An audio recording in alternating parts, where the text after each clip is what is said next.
Hello, this is Reverend Leo Whitbury with Environomics. So happy to have you with us once again. Today's guest is Dr. Jalonne White Newsome, who is the Policy Director for WEAC in Washington, D.C.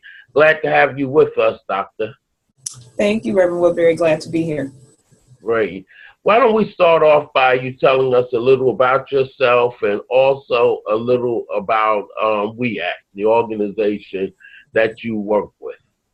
Sure. So for the past almost 3 years, I've been in the role of Director of Federal Policy for WEAC, which is a 27-year-old community-based organization that's headquartered in Harlem, New York. A couple of years ago, we got some resources to open up a DC-based office to further our mission of building healthy communities by making sure that low-income communities of color are part of the policymaking process. So where we have been working in a lot of different realms in Harlem on healthy housing, transportation, food justice, clean air, climate, you name it, we've been involved in it. What we try and do here in DC is really elevate the work that we do in Harlem. And if there's a federal policy solution, that's what we push for down here in DC. Okay, great. And what about a little bit about yourself, your background, how you got involved in the work of environmental justice? Sure, and I skirted your question on purpose, but I'm glad you brought it back up. So I am a native Detroiter and have always been a tree hugger, as my little brother would tell me. So I started out taking water samples in the Rouge River, which if anybody is familiar, it's the river that kind of flows through Detroit, southeastern Michigan, that has always been known for being very polluted. And from that point on, I decided to go into engineering because I love science, love math, but it was also an opportunity to kind of understand how chemical processes impact the environment as well as people. So after leaving Detroit, I went to Northwestern University in Chicago and studied engineering and journalism because I've always loved to write. And that's when I first found out about environmental justice. I had the opportunity to interview a woman on the south side of Chicago that worked for an organization called Peoples for Community Recovery. And essentially they had been fighting and dealing with all sorts of environmental injustices. And this particular article that I wrote for the Northwestern Daily highlighted her leadership and their experience in, I think, brought environmental justice to the, I guess, secluded community of Evanston, Illinois. And so from that point on, you know, EJ has kind of been a part of my life in one way or another. Again, growing up in Detroit, I knew and I saw it, and I had friends that lived in many overly burdened communities, but I really didn't make that connection until I worked for a chemical plant and then saw what it could do in other places and realized Detroit was not alone. So from that point on, I spent most of my career in industry as an environmental manager trying to protect the folks in the communities where we produce stuff, and shortly left industry, went to state government and worked for the Department of the Environment for the state of Maryland, focusing on getting folks to use clean energy and alternative fuel vehicles, but also doing some legislative liaison stuff and supporting the Environmental Justice Commission for the state of Maryland, which I was involved in and held many state meetings about EJ with communities across the state of Maryland. So again, this kind of furthered my interest in EJ. And then really after that, you know, I've done a lot of kind of volunteer stuff around education, especially educating Black engineers about the importance of environmental justice and what they can do as being advocates on the other side. So now, I mean, I think through my research, you know, after I left industry and left state government, went back in industry for a little while and then decided to go to grad school and get my PhD in public health, because I think you can't try and solve the environmental problems without looking at the impacts on people. And so that's why I decided to look at climate change and its impacts on vulnerable populations, particularly low-income seniors in Detroit, Michigan. And that was really what my research focused on, how the city and how the states should develop programs and policies that are more protective of those that are most vulnerable, especially when it comes to climate change and extreme heat events. And so I went on to do a postdoc in DC around the same stuff. And, a couple years ago, got the opportunity to come to WEACT and really work for an official EJ organization and kind of use my experience from industry and government and academia to help better, again, inform policy that's happening here in the Beltway. Great. Great resume. And you do so much more. I know you do work with EPA and a lot of community-based organizations on the ground and other environmental groups across the nation. But for those who may not be familiar with the term EJ or environmental justice, can you give us either the standard or your definition of environmental justice? Sure, and I will just say that you probably will hear different definitions of environmental justice from different people. I'm sure, Reverend Woodbury, you have your definition. Folks that are living in certain communities have a definition, and the government has their definition. But my definition is really the movement that started with regular folks to make sure that everybody has the right to live in a clean environment and live in an environment that's protective of their health. And so environmental justice is kind of, to me, a combination of the civil rights and social justice and the environmental movement all in one, really looking, beyond just the pollution stack, but looking at all those things that impact the places where, we live, play, and pray. So it could be, dealing with environmental injustices in your school, environmental injustices in the fact that you don't have a park near your neighborhood, environmental injustices in the fact that you don't have transportation that you can afford or even, breathe clean air. So, environmental justice to me is really the movement to stop environmental injustice or environmental racism. And it's a movement that started, way back in the 70s and was probably going on even before then. But I think at this point now, it encompasses so much in the fact that we can't really differentiate environmental stuff from social injustice, from economic injustice. So I definitely think it's a movement that people are really recognizing and realizing that we can't have one without the other. So that's my quick definition. Absolutely. And one of the things that I found over the years is I really dislike the fact that environmental justice has been kind of pigeonholed and separated from the rest of the environmental movement because, justice, you need to have justice through all the various stratas and aspects of the environmental movement, So I've always been a little bit perturbed by the fact that we have to separate that, where whether you're talking about conservation or renewables or energy efficiency or ozone emissions, carbon emissions, whatever, there should be an aspect of justice involved in all of it. And because we here on Environomics, we ask challenging questions and we tackle really hard issues. I would like to get your take also on the fact that when it comes to environmental justice or the environmental movement, so often low-income communities, people of color communities are left out.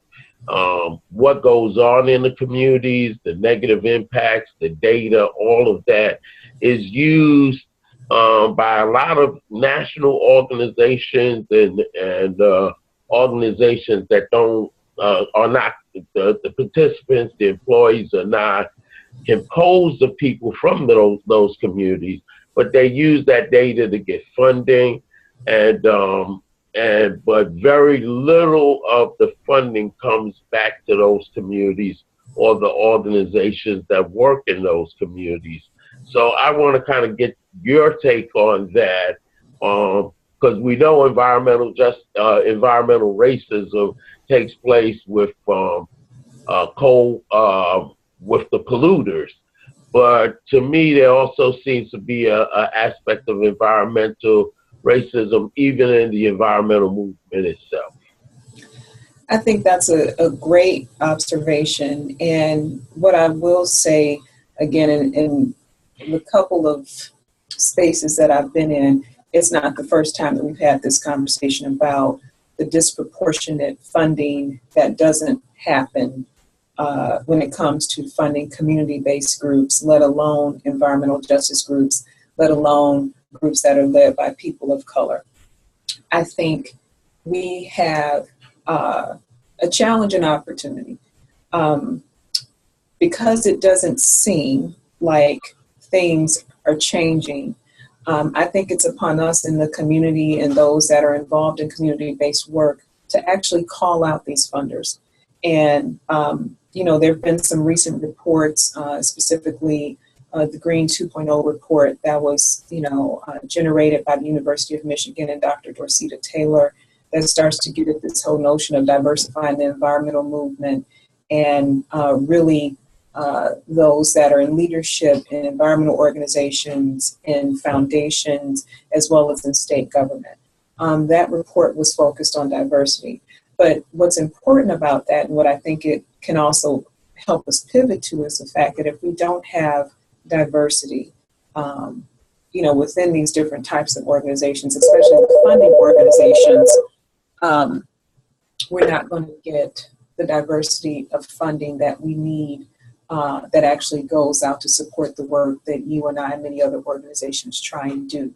So I think that is the importance about diversifying the movement. But I also feel that in conversations that I've had with funders and with foundations is that they're very concerned about the risk in supporting organizations that are small and community-based. And the risk in the way they define it, I think, needs to be challenged. And that's something I think that as a community we need to rise up and do, because how can you say my organization is risky when with $2 we've been doing great work? And just imagine the work and the impact that we could have if we actually had some real funding to do the stuff that we're doing. So I think there's a couple things that we need to do. The funders definitely need to be called out, and we need to change that definition of risk and kind of look and understand how they do their funding and what are the practices or what are the criteria that they use to give or not to give. And I think, we need to start demanding as a community that we start really kind of fundraising together. And maybe that's a model, again, it might be difficult, but to get folks to understand that there's power in numbers and to show folks that we can be a collective community. Because oftentimes I think that keeps us from getting funding as well when small community-based groups are sometimes going after the same little pot. And just imagine if we were all able to go after a big pot together and can actually work together, it could open up doors for everyone. So, I'll stop there. Yeah, I couldn't agree with you more. One of the contradictions that I find with the funders is that they're primarily funding large groups, networks, but those networks don't actually do any work on the ground, and the successes that they report are the successes that are gained primarily by those smaller community-based organizations that do the work day after day. So that's the contradiction that I find with the funders is, how are you funding groups that are not actually doing the work? And I think that's another great point. And that gets to their level of comfort, funders' level of comfort.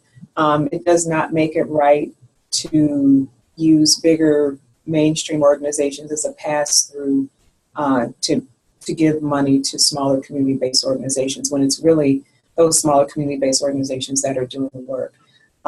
It is very frustrating sometimes where these larger organizations get the notoriety. They not only get the funding, but they get the notoriety they get to check off the box that they've worked with a group of color, and kind of validate their whatever. And that's unfortunate and it's unfair.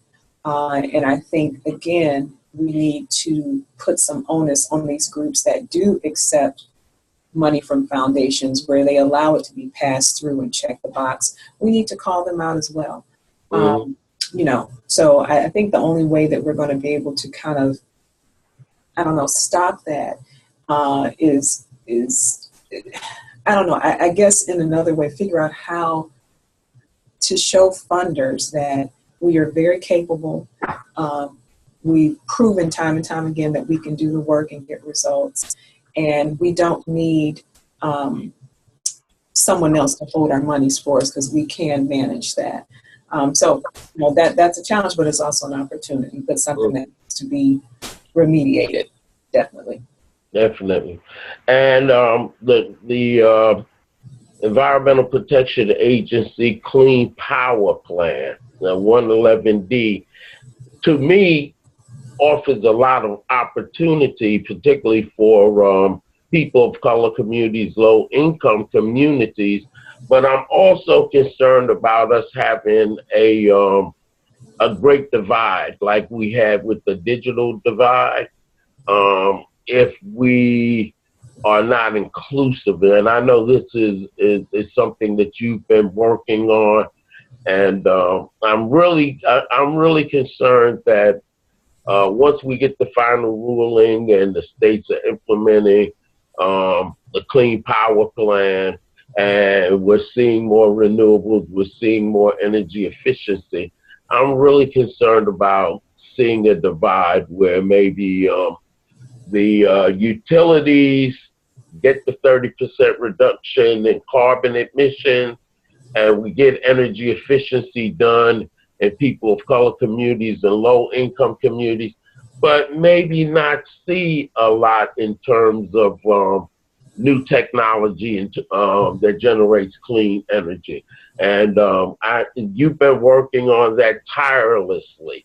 So how do you feel about that? That it's a great opportunity, but there's also some possibilities that may not be as great as they can be.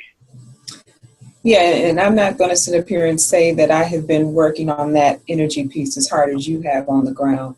But what I will say is that the intentions of federal policy, the intentions of policy in general, I don't think are to actually hurt or disproportionately impact any group, but oftentimes it does.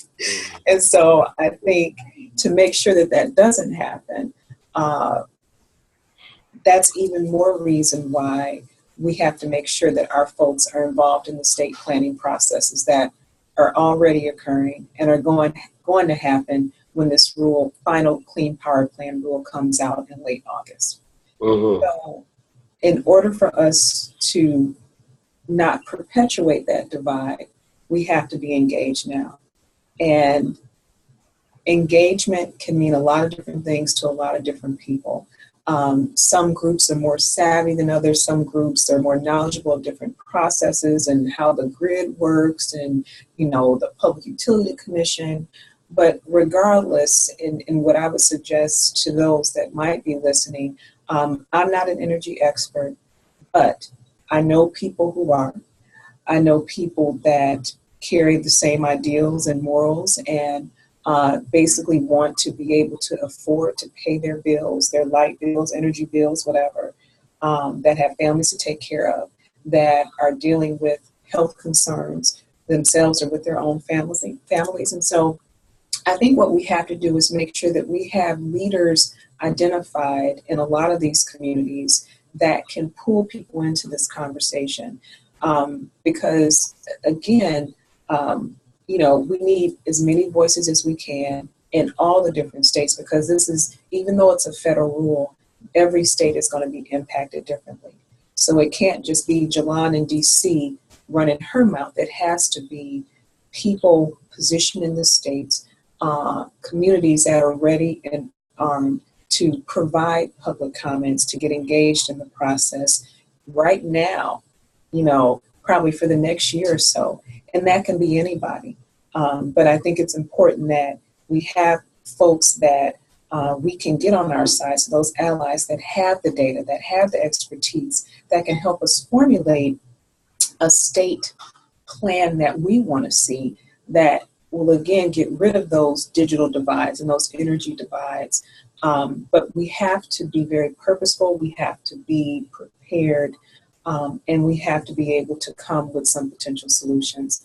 And so, again, this is kind of the call to this, whoever is listening, to make sure that you get engaged in the Clean Power Plan and in any plans that come after that are going to impact you directly on the ground.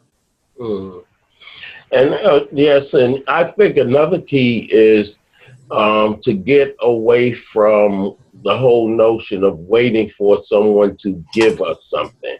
That this is actually a green industry that is going to be created. And with that being said, we're going to have to look towards certain communities. We're going to have to look towards doing our own solar installation, doing our own energy efficiency, building up businesses, creating jobs to ensure that we're not a part of someone else's plan, but we're planning for ourselves and implementing for ourselves. So I think that's a great opportunity, but the challenge is, how do we get the word out? Yeah, I mean, it's a great entrepreneurial opportunity for minority businesses, for women in industry or energy, so we just have to make sure that, again, sometimes those barriers that exist that keep our folks from getting the contracts or knowing about the RFP or, whatever reason, are removed. And so I think that's something, again, that we need to advocate on, not only a strong Clean Power Plan rule, but at the local and state level, that those kind of invisible barriers to entry are removed so our folks can get those contractors and can benefit as much as the others do. Mm-hmm. Absolutely.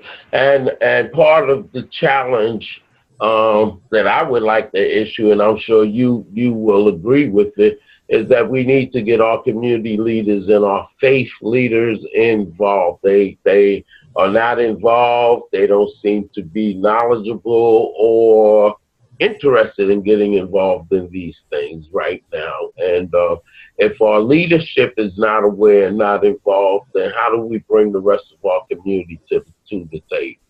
And so I would like to issue a challenge to anyone who's out there listening, especially the faith community, to at least start off by getting involved enough to educate yourself about what's going on right now. Mm-hmm. Definitely. Yeah. And talking about what's going on right now, what are some of the action items that you're involved in right now? What are some of the things that you're doing? I know that I've had some conversation with you, and it's really a burning desire in my heart to try to put together a faith summit so we can bring so we can educate and bring some more faith leaders into the process. But what are some of the things right now that you're working on in terms of policy and that We Act is working on? Yeah, so, and it's a lot of stuff, but I'll mention a couple things. So, been working with kind of a small ad hoc group of evangelical leaders.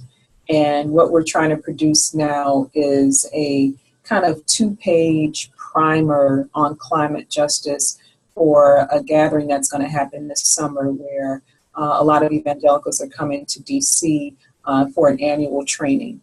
And so what we're trying to do, again, with this small group is really interject into the conversation what environmental justice is and why it matters to a space where that's not normally the pro quo. Mm-hmm. So that's something that we're working on and coming up with and we'll be having some conversations at this evangelical meeting this summer.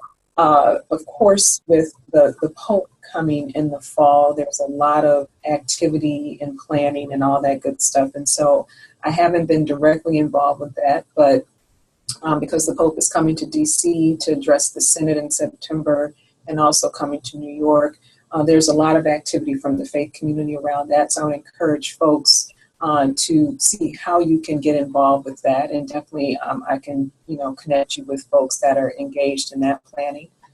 There's going to be some actions that result from that. So again, that's something I think folks can be involved in.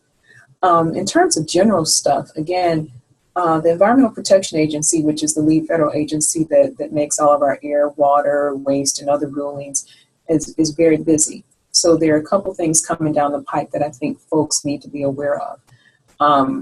In the next couple of weeks, a rule that will actually propose reductions in emissions of greenhouse gases, so like nitrogen oxide and other gases that make climate change worse and make it harder for you to breathe. The agency is proposing to reduce the emissions from medium and heavy duty trucks. And this is a major new rule. Of course, it has and can have the potential to have huge health benefits because I don't know if your community is anything like mine and where I grew up. There's always a lot of truck traffic. And oftentimes that truck traffic goes through low-income communities of color. And if there is a rule on the books that will force and mandate companies to make changes in technology on their trucks, as well as with better fuels that can get at reducing these GHG emissions, that would be great. So in the next couple of weeks, you'll see that proposed rule coming out of the EPA. So I would encourage folks, there's typically a public comment period that follows for about 60 days. So I would encourage folks to comment on that if that's something that directly relates to your community. Also, the final rule for a new ozone standard is coming out probably in the fall.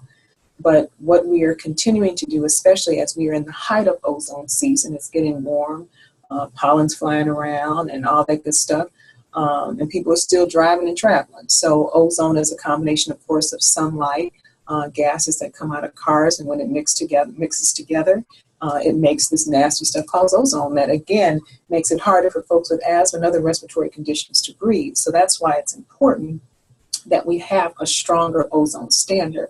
And so what I encourage folks to do, again, is to write letters to your governor, write letters to your Department of Environmental Quality, to support a strong ozone standard. And without getting into the nuts and bolts, the standard that we're pushing broadly from the health community and the environmental justice community is 60 parts per billion, which again might seem really, really small, but it is a great difference from what the standard is now. And what I will tell you is that there are a lot of communities right now, predominantly African American and Hispanic and Latino, that are breathing in dangerous levels of ozone, and the levels are always higher in our communities, especially those that live near thoroughfares, freeways, etc. So I would encourage you to get involved with, again, promoting and supporting a stronger ozone standard. And I guess the last thing that I would end on is there is a plan, a draft framework that's being put forth by the Environmental Protection Agency's Office of Environmental Justice. And this framework is called EJ Plan 2020.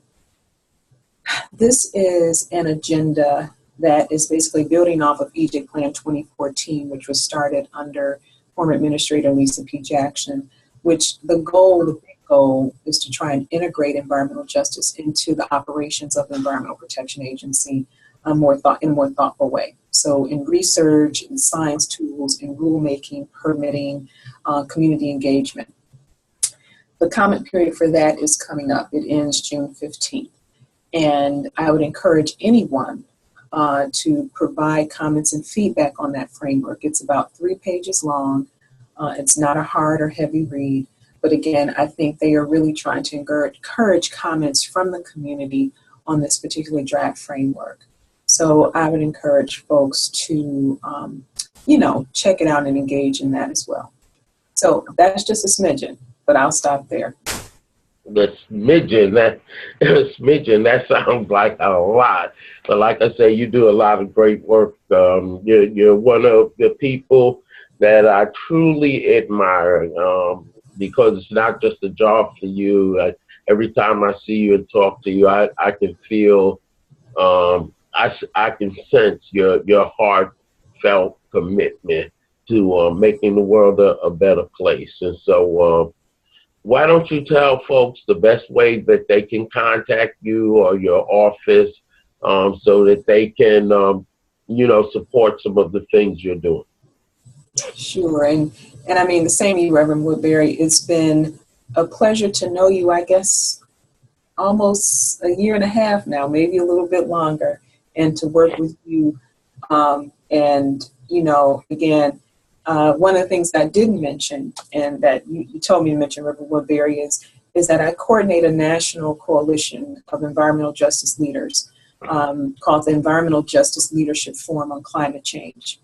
And we've been around since 2008. And really our goal has been to make sure that there's an EJ perspective in federal policy, because oftentimes it's not there, it's missing. So we have a coalition of about 43 environmental justice community-based groups that cover 23 states, of which Kingdom Living Temples is now a member. And we are heavily engaged in a lot of different things. But so I would encourage folks that are maybe trying to get a sense of where they might can fit in, or just want to be in the loop on different things that are happening and conversations, to consider being involved. So if you have any questions about being a part of any of the actions, that I talked about, or about the EJ Forum, feel free to reach out to me. My email is jalonne@weact.org. That's JALONNE @weact.org. Or you can reach me at my office at 202-495-3036. So again, thank you so much, Reverend Woodbury, for the opportunity, and thank you for doing this. Oh, yeah. Look, thank you. It's people like yourself who make this possible. And I just look forward to continuing to work with you, and to get out the good news and organize people to make a better world, and just have healthier, safer communities that we all are entitled to. So thank you so much for being our guest on Environomics. And I can tell you now that if you're willing, we will have you on again as things develop, to just keep us knowledgeable and abreast about how things are going on. Okay? Definitely. Take care. Okay, you too.